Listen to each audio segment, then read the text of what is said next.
Hi, I'm Miss Boong. Today we're going to look at graphs of logarithm functions.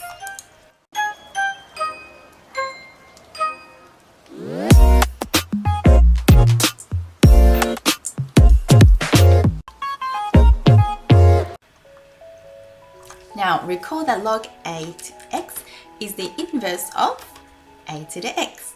What does the word inverse mean? It means, for example, if the inverse of 2 is a half, when I want to multiply by 2 and then I multiply by half, I end up multiplying by 1. The inverse of sine is sine inverse. If I sine inverse sine, I get back my original value. So the inverse is like the opposite.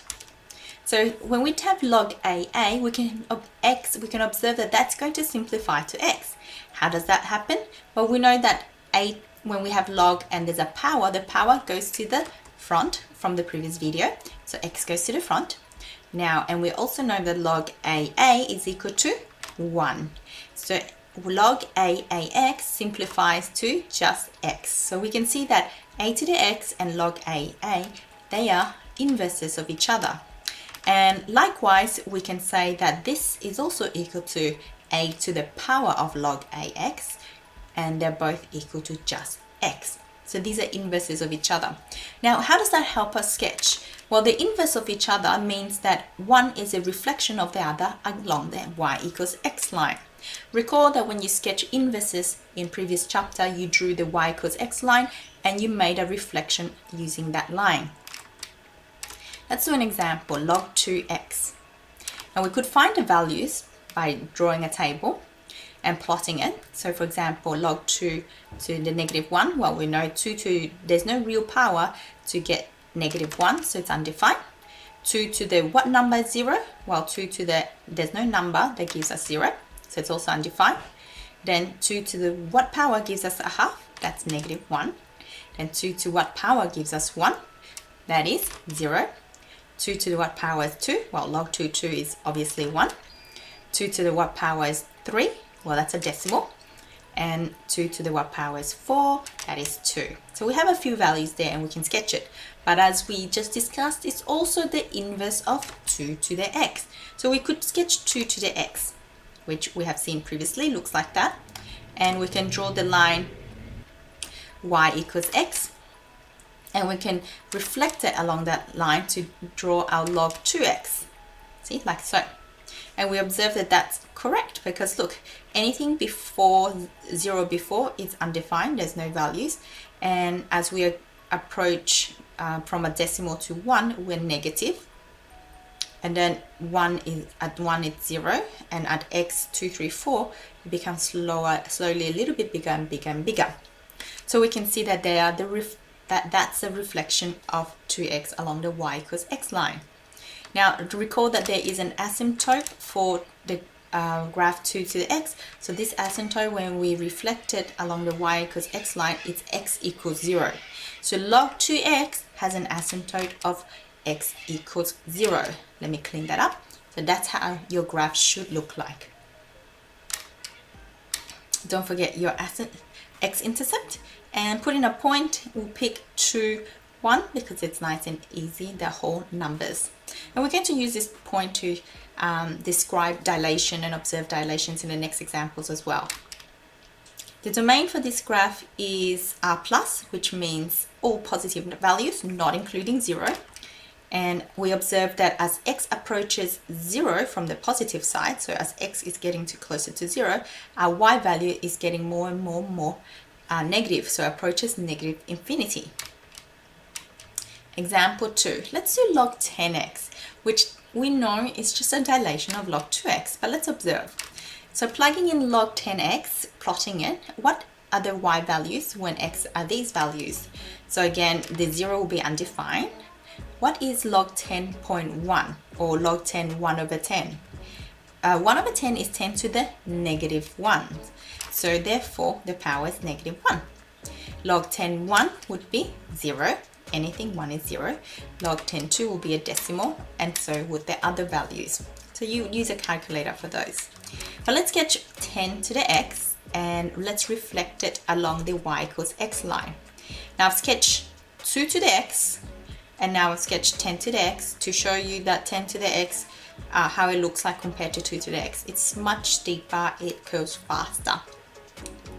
So the y equals x line is there. So if I want to sketch log 10x, it's a reflection of this. It will look like this.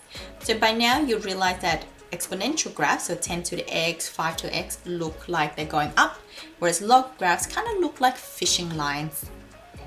All right, so log 10x, so don't forget your x-intercept hasn't changed, because remember this is like a dilation of the other graph, so 1, 0, and we have to remember our asymptote over there, x equals 0, and where else? Our 2, 1 has now become 2 and 0.3. So your final graph should look something like that. The domain again is all positive values, and as we approach 0 through using x, then our y value approaches negative infinity. Example 3, log half x. Now we noted that log half x equals y can be rearranged to be half the base to the power of y equals x. And how else can you write a half? You can write a half by writing 2 to the negative 1. So that part, 2 to the negative 1 times y is 2 to the negative y. Now this we can log, so log base 2x equals the power, which is negative y. And we can isolate y by bringing the negative to the other side, and we obtain this negative log 2x. So essentially this is equal to that. Now log 2x and negative log 2x. Negative log 2x is a reflection in the x-axis of log 2x. So this negative makes it a reflection in x-axis. We'll have a look at this in a second. So that's what we worked out so far, yeah? But let's go back to the way we did it just now, where we draw the inverse. So the inverse of 2 to negative y, this one here, is 2 to negative x. So if we sketch the inverse, which we've seen in previous videos, looks like this, then the inverse of that is a reflection in the y equals x line, will look like that. So that's log half x with the intercept at 1, 0. And we have the asymptote here at x equals 0. I'm not sure if you can see the dash line, but it's a dash line. You can put it like 0.5 millimeter to the right a bit in your test so that it's evident, but make sure that it's touching your axis. Now our point is at 2, negative 1, because remember it's a reflection. And our domain is r plus, and as x approaches 0, the y value is approaching positive infinity. Now let's have a look, clean it up, and let's have a look at this statement we said before. So here we see that that is the inverse of 2 to negative x, or a half to the power of x, a half to the power of x, right? But if I was to look at the log 2x, which we sketched before, it looked like this, log 2x. Then when we compare it, we can see that this graph is a mirror image along the x-axis, or reflection in the x-axis. So you can describe this in many ways. So this graph here is a reflection of the log 2x graph along the x-axis, or it's an inverse of the half to the power of x graph. So let's summarize what we said so far. So if a is every positive value except for 1, otherwise it wouldn't work, then the function with the rule y equals log ax for x is all positive values is the inverse of the function with the rule a to the x, where x is any real value. So log ax is equal to x for any x value, and a to the log ax is also equal to x, but this time we have to make sure that x is only positive values. Now let's practice some calculations with the inverse so we can use it more fluently. So f of x equals 10 to the 3x. How do you find the inverse? You let y and x swap. So that's like y, so that's going to be x, and that's x, so that's going to be y. Now how do I make y by itself? Well, I can log base 10x equal to the power 3y. And now how do I get y by itself? Divide both sides by 3. So my inverse is equal to a third, because I just divided by 3, log 10x. What about this one? So here we have log 10 3x. Finding the inverse, what do you do? Swap your x and y. So now that's x equals log 10 3y. And how do I undo this? Well, that's a base 10, that's the power over there, x, and then that gives me 3y. Now we divide by 3. So 10x over 3, or a third times 10 to the x. Example 6, log 10x plus 1. So again, that's the base, and that's the power, don't forget. So to find the inverse, swap x and y. So now that's x there, that's y there. And now we do 10 to the x equals whatever's in the bracket, y plus 1. Now how do I get y by itself? Subtract 1 on both sides. So this is 10 to the x minus 1, but x is where x is all real values. Example 7, y equals 3 times 10 to the x minus 2. So again, swap the x and y. So that's x over there, y over there. Now to get y by itself, we first add 2 to both sides and divide by 3. And now we log base 10, and then all of that equals to the power y. Let me rearrange it. So that becomes that. Now notice that x has to be greater than -2, otherwise that has no real solutions. How about log 2x minus 2? Well, we know what the minus 2 does from previous graph. The minus 2 moves the graphs to the right by 2. So let's sketch log 2x just so that we understand. I'm just sketching that so that you can see what happens when we draw the minus 2 into it. You don't have to sketch log 2x. So here we have log 2x from the previous slides. Now moving to the right by 2 means our 1 becomes 3, and our asymptote becomes x equals 2.